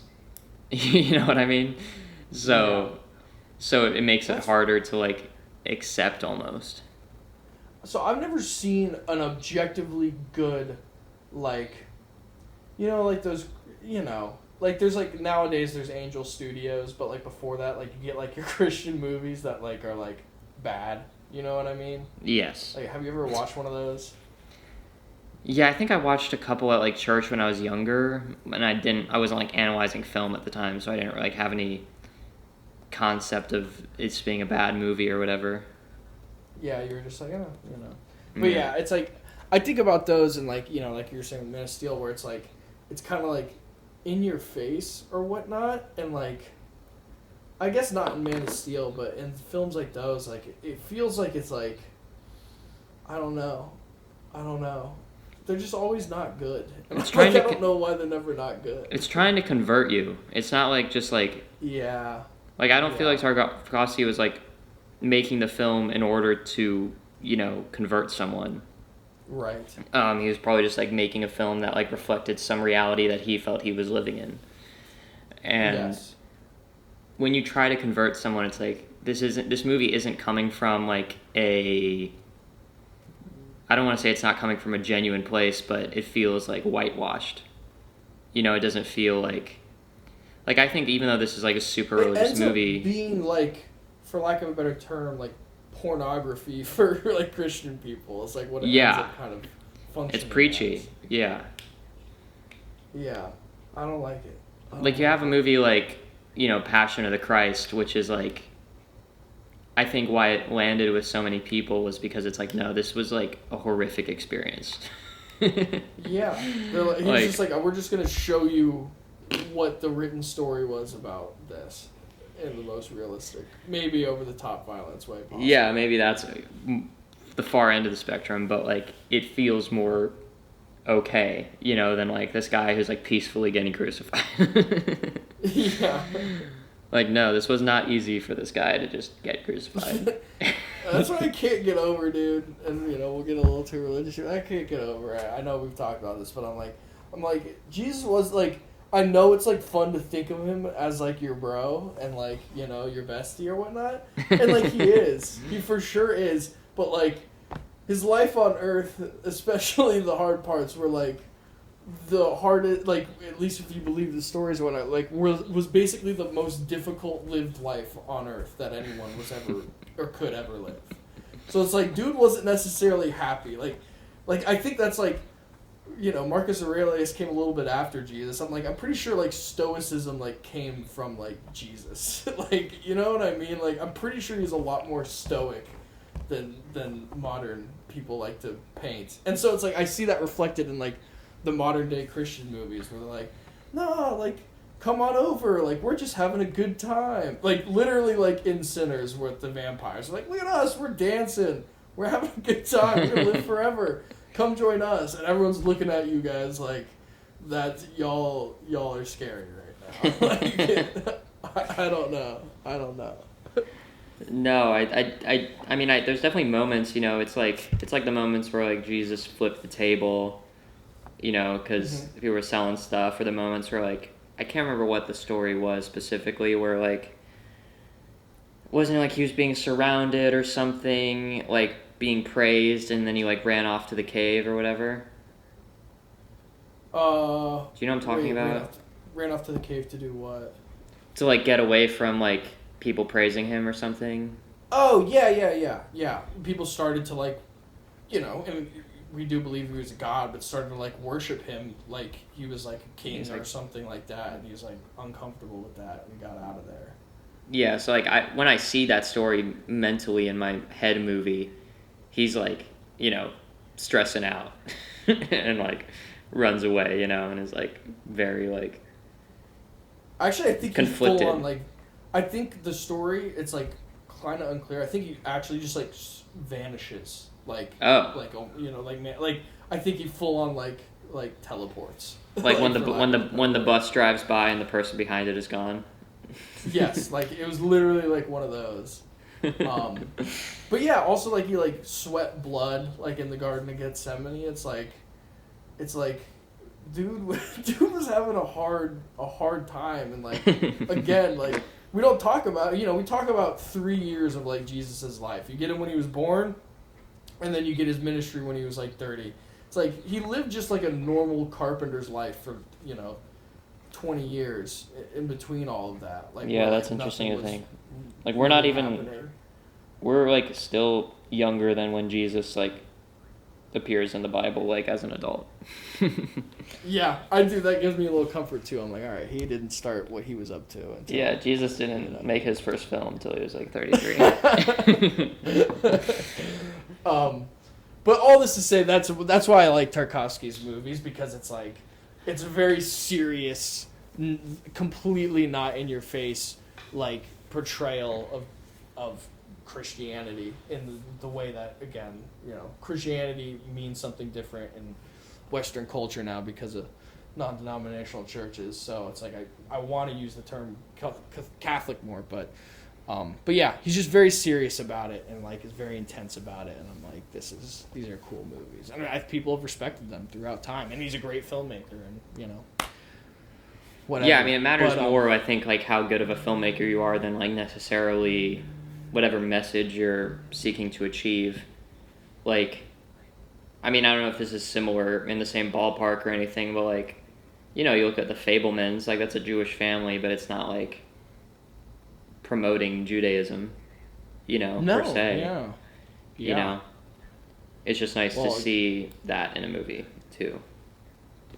Yeah, and it's just, and you see all sorts of different faiths in different movies, and I don't even know, but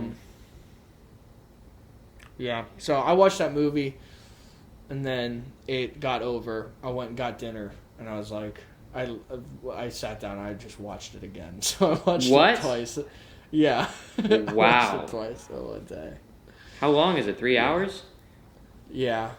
That's crazy. I don't know if I've ever watched a movie twice in a row like that. Yeah, it wasn't the plan, but like I said, his movies are really, really difficult to get your head around. And so I was like, I watched it once, and I got some stuff, and I was like, I need to run that back. I need to. Now that I know this, that, the other, and that's why I'm excited to watch Stalker with you. That movie is okay. It's literally, like, without mentioning faith at all, is like a portrayal of, like, how, like, and I'm just gonna use Catholic at this point, but it's like how, like, a Catholic person lives. Like, it's interesting. Crazy. I know. I kind of love that. I mean, that's something I've been not necessarily with Catholicism, but maybe I should look into it, is, like, thinking about stories that, you know, how can I make, you know, an ancient story kind of modern without, making it known, like in a way like Oh Brother Where Art Thou was, what was that, The Odyssey, like something like that, or like mythology. How can I make a movie that is literally, this was inspired by this myth, and not make it, but you don't realize it until it's like, oh, I guess it is, because there's so much to get from like those old stories, or just like, yeah, I like the idea of like, oh, what is this experience I lived, but like not. Like, I guess what you're talking about with Stalker, like this thing I'm going through, but like make it completely different, but take the seeds of it and the feelings and the turns and the twists. It's the roots. It's the roots of it. And, that's the belief of, like, the hero's journey, that, like, you can boil down every person's life into, like, one story, if you will. It's like, which, I think that's more of an ideal than anything, but, yeah. But speaking of the Odyssey, did you catch the teaser? No, I didn't see it in front of Superman. I guess I got there a little late. You didn't? Oh, man. I got there like 10 minutes before the movie started, and I didn't see it. And I actually don't kind of want to see it because I want to read the Odyssey first, but I'm running out of time to do that. Shoot.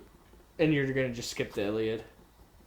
No, I want to try to read the Iliad too. That's why I'm like, I'll probably end up seeing the movie before, any of that happens, if I'm being honest with myself.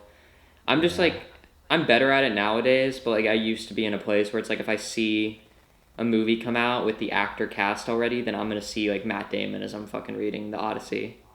Right. And I want to see whoever I have. And I guess I always had an idea of who was Odysseus in my head, and it wasn't Matt Damon, so like I'm pretty good on this one, I think. And I'm older and more capable of imagining things. But yeah. Did it look good? Odysseus is the coolest name ever. Yeah, it was sick. It came up and it said like Syncope, and I was like, oh fuck, am I about to watch a trailer for the Odyssey right now?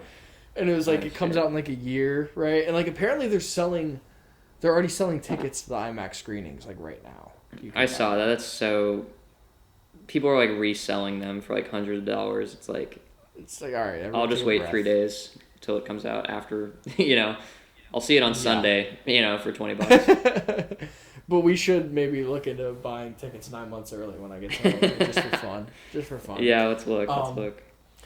But no, trailer looked sick. It was honestly, the color was a little dark in my theater, so like a few shots were kind of like underexposed. Yeah, underexposed. But it's gonna be sick. It's gonna be sick. Wait, did you go to Perimeter, you said? For Superman? To see Superman? No, it was like some theater in the outskirts of Georgia. Oh, okay. Like it was a Regal, but like it was like, yeah. Because I know the Perimeter one sometimes feels like underexposed, so yeah, it depends on the theater. You don't get fully dark until sometimes with the trailers. Like, I see you. On. Maybe I don't remember, but it's something like that. But it looks cool. I honestly forget it, but like a few of the actors, I was like, oh, that person's playing. Like Paris, or not Paris, I forget what his son's name is, but I was like, that person's playing Tom Holland is playing him. Yeah, Tom Holland was in the trailer. I was like, get out of town, that's sick. I'm excited to see him like do something new that's like in a big movie. I know, I don't need to see him be like a whimsical child anymore. No. I want to see him be like, I want to see him do some shit, dude. Yeah. Get real with it, Tom. Not like you did in Cherry. Did you see Cherry? No, is Cherry not good? I want to see it, though. It's not good. It's not good. I might watch it then. I mean, it's good. Like, it's like, it's not good, it's good. It's like, it's the same reason I'm going to watch The Electric State or whatever on Netflix one day. Oh, it's like a classic Russo Brothers joint? Yeah, you're just like, it's like the movie nobody asked for. But, made Avengers, so we're getting it. And we're getting it at the highest budget level. Let's go.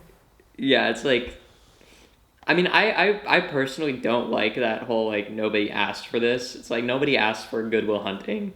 Like, fair. That movie was sick. It's like, it's not just nobody asked for it. It's like, we pitched it and nobody really wants it still. But I guess the nobody asked for it comes from, like, when you're so successful, you just, like, you become, like, incapable of really understanding what, like, an audience wants out of the movie. And we're just getting it just because they can make it, I don't know. No, I see you. I mean, Bro, sorry. my whole theory on the Russo brothers is like, did you see A Gray Man? I did. Yeah, same vibe. Same vibe. If Gray Gray Man, Man's like, decent, though. Gray Man's decent, but also it's like, it's not like Gray Man, I think, is a worse movie than like Civil War. And I say that in the sense where it's like, if Gray Man starred Ryan Gosling as some superhero and Chris Evans as some super villain, people would be calling it like a top 10 comic book movie. Yes. Like if it was Captain America versus the Winter Soldier, but literally the exact same plot, people would be like, "Wow, this is such a great, dark, gritty version of Marvel." Yeah. Well, it's Gray Man is its own IP, but like, it's the familiarity of the IP or something. Well, also superheroes just like, there's so much subtext when you make a superhero movie, whether you want it to be there or not. It's like, Yeah, so they don't have to do that heavy lifting. Gray Man's got like the James Bond spy subtext going on, but like that's just not as rich as a superhero, I think. Yeah, and I couldn't tell you like what mental battle Ryan Gosling was facing at all in that movie. Just being a man, dude. Just being a dude that killed. He was so chill the whole movie. There's nothing like just being a dude. Just Yeah. What was I gonna say? I had a. How do we get on that? Trailer. Oh, Odyssey. I was gonna ask you. Yeah, I was gonna ask you. What do we think? I didn't see the new Stranger Things trailer. I think I might not because I'm just excited. I saw the teaser, but what do you think the Duffer Brothers are gonna do after Stranger Things? Well, I heard they're doing a spin-off, but I doubt they're going to direct that. I think it's probably just going to be produced by them. Produce. What's the spinoff? Ordinary Things? Yeah. This is a very run-of-the-mill. It's a sequel to Ordinary slice People. of life. Yeah. I don't know what they're going to do. I feel like I hope they do an original movie.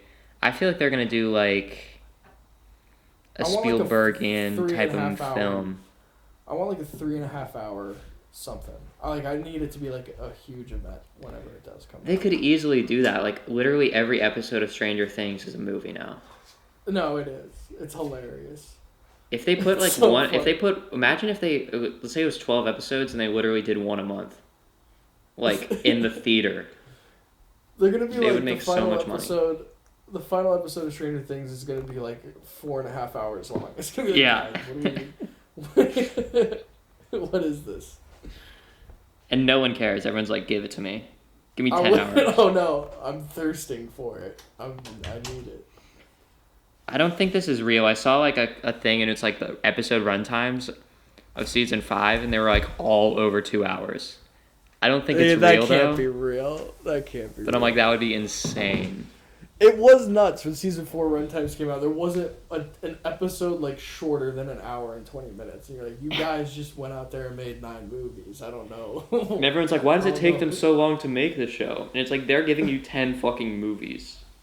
Like, relax. Oh, I can't wait though. Did you watch the trailer? I can't remember what you said. Yeah, I did. That was like low-key the first time I've watched a trailer for something and be like, it's such a dream to be a part of this. You know? Yeah. But there's always going to be another thing, you know? Yeah. But I'm so hyped. I mean, the release... Do you know when it's being released? Have you heard about that? It's like Christmas Eve, Christmas Day, New Year's Eve, right? It's like Thanksgiving, Christmas Day, New Year's Eve. That's pretty cool. So they're like, we have every fucking holiday. Fuck you. Yeah. Yeah. And like, I don't know if I'm actually gonna watch it on those days. I want to spend time with family. Good point. I guess we'll be living together if we're not back in Atlanta, but I'll probably be here still, yeah. yeah. Oh, that would be such a fun Christmas day. Yeah.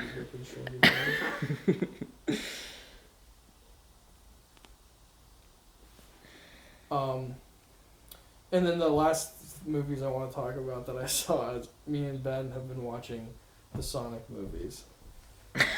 I watched the first two. I need to see the third one. Yeah, I haven't seen. We got the third one next up, but we've watched the first two. I remember this is all I like have to like. This is like so random, but this is the one thing I think about when I think about those movies. Is like they used like Uptown Funk for a dance sequence like 5 years after it was popular. You know, it's like we're still on Uptown Funk. Like that's still the song we're using right now. That's it. No, the second one was not good. That was not a good film. That was. I mean, neither of them are great. No.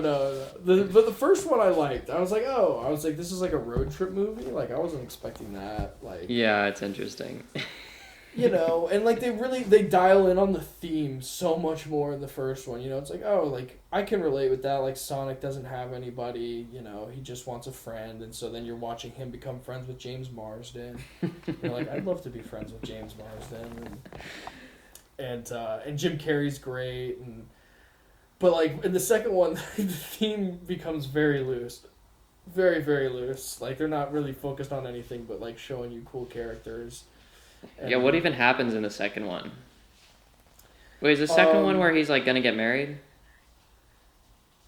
James Marsden? No, it's like the James Marsden's wife's sister's getting married.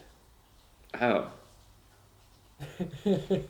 Okay.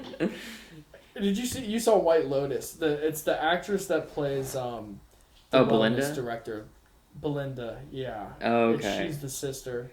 Oh. She was in the first one, but they decided to give her a major role in the second one. Huh. I guess.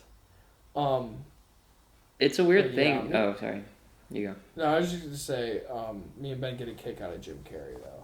It's good to see him be in stuff, just doing his thing. Like, that's always. I mean, he came out of retirement for this. I mean, you get past the script for Sonic the Hedgehog, you know, you kind of drop what you're doing.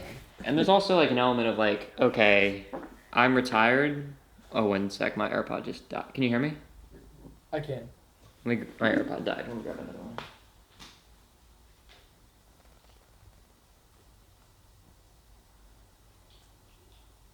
Hello? Hello. Okay. He probably got past the script and was just like, okay, I can just have as much fun as I want with this. They're not going to tell me what to do at all. And I'll just like give it everything I got. And he gave some good stuff. In the first movie, the second movie, there wasn't as much good stuff. First movie, he was eating. Maybe I need to watch it again. I no, do. First one's just wholesome. I don't know. First one worked for me. You know, maybe like a 7 out of 10 if I'm in a good mood, an 8. But second one was just like the second one was with Knuckles and Tails and. Oh yeah. They were like basically assembling Infinity Stones. I remember that. Like, I did play the games. So I remember. I mean, I'm excited for the third one because I played the Shadow the Hedgehog video game a lot growing up. Oh, okay. Yeah. Yeah, I'm excited for it. I was a Tails guy, and then I realized that Tails is... no, I can't say that. No, but I was a Tails guy. So I was hyped about that. Who voiced Tails? The same person that did in the video games. Interesting. Oh, that's cool. Yeah. That's cool. Yeah. You gonna watch the Knuckles TV show on Paramount Plus? We debated it. I don't think we're going that deep on it. I don't think. That's where I'm like, okay, this is a show where I'm like, who's gonna watch this? I don't know, dude. Somebody did. Yeah, I guess so. Did. But yeah, no. First one, I liked. I don't know. Yeah, good. It was a good kids movie. Jim Carrey basically held up entirely, and it was cool. I love Ben Schwartz, and it's also one of those things where like James Marsden. You know, I feel like he was like out of the zeitgeist for so long, and I remember watching the X-Men movies and being like, oh, like, why, like, where did this guy go? Like, he has such a movie star quality to him.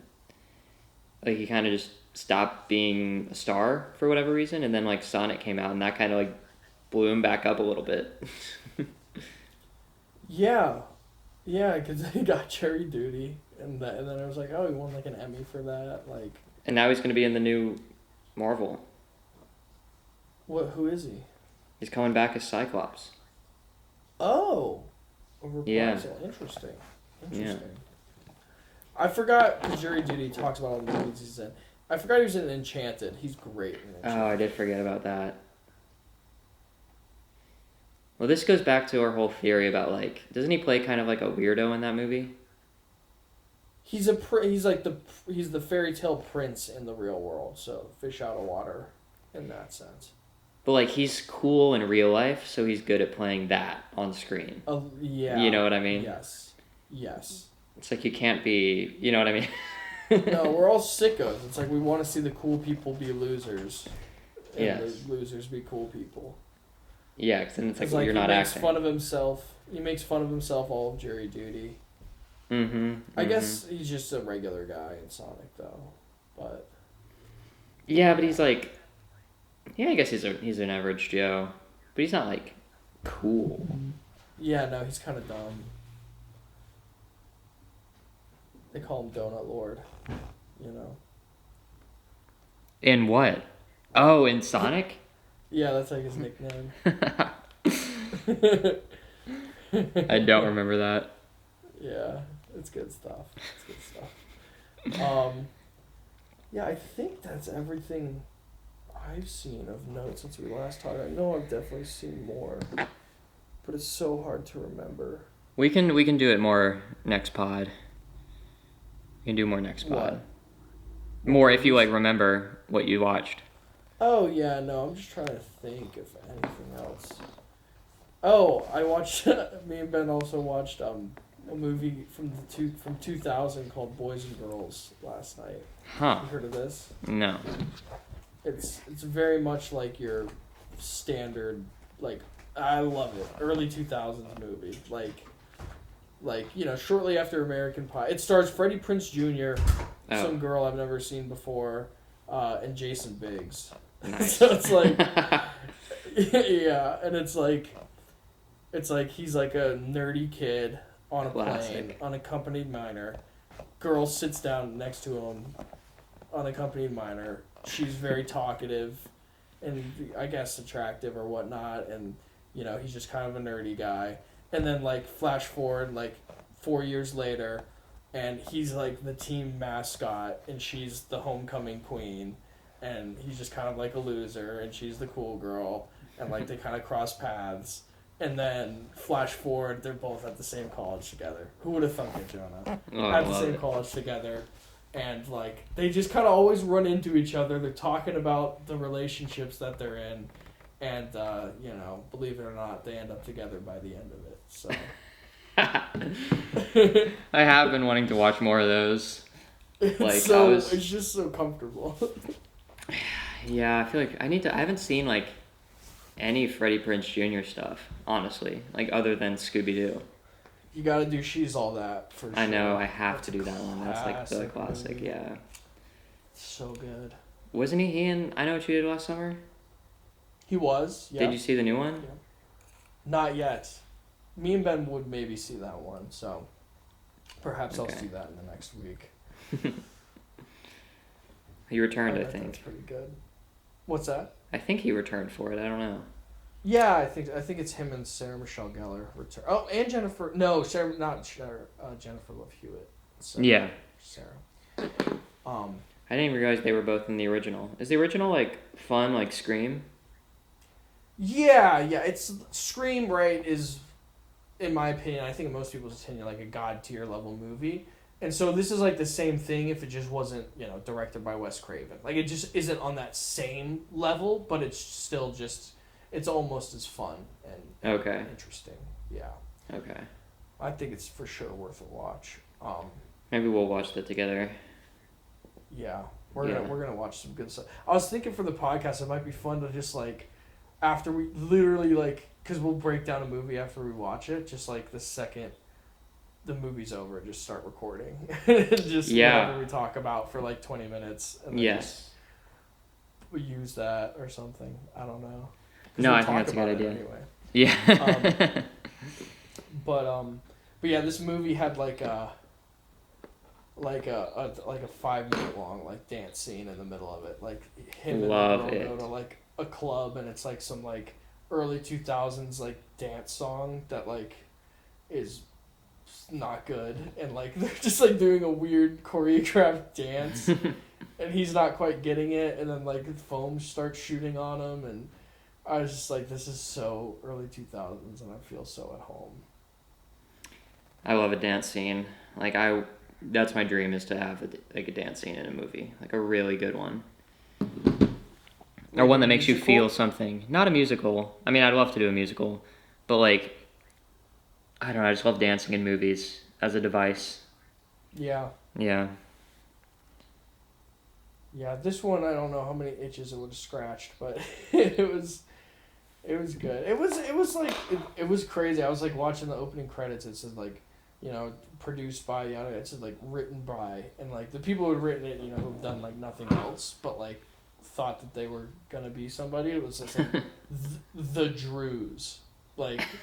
I was like, who are these the Drews? They clearly did not take off. Damn. The Drews walked so the Daniels could run. Literally though. The Drews. That's hilarious. I didn't even think about the Daniels. That's so funny. I looked it up. They were just both named Andrew. And like I love that energy. It was like two guys trying to make it in Hollywood, and they're like, we're the Drews. We're the Drews, dude. People are gonna know us by name. The Drews. Oh my gosh. Yeah, they haven't done anything else, you say? I looked at it. Nothing that jumped to mind. That's so funny. Like nothing that was like, oh, secretly they did do this. No, it's like, this was probably their biggest movie, and you didn't even know it existed until 10 minutes ago. But what's crazy is like I was just scrolling, and I just threw it on late at night because I was like, oh, this looks, like again just like comfortable or whatever. And I ended up watching the whole thing, of course, and like I full on watched it. Was like, oh, that was interesting. First time watching this movie when I went to IMDb. And I like in high school I must have watched it, and I had already given it a 6 out of 10. I was like, that's crazy. I remember none of that whole movie. This movie, The Boys and Girls? This movie I had already seen it at some other point in my life. And I had not an inch of it. I watched the whole film, and not a single part of me was ever like, that seemed familiar. Wow. It was a completely new experience. And you were clearly old enough to like read it on IMDb. Yeah, so I'm like, that's what I'm thinking. It must have been like some night in high school, and like. Wow. Yeah. I don't know if there's any movies like that for me that like I wouldn't be like, this is familiar in some way. Yeah, it's it was like, it had some interesting things to say because it's called Boys and Girls, so it's about like relationships.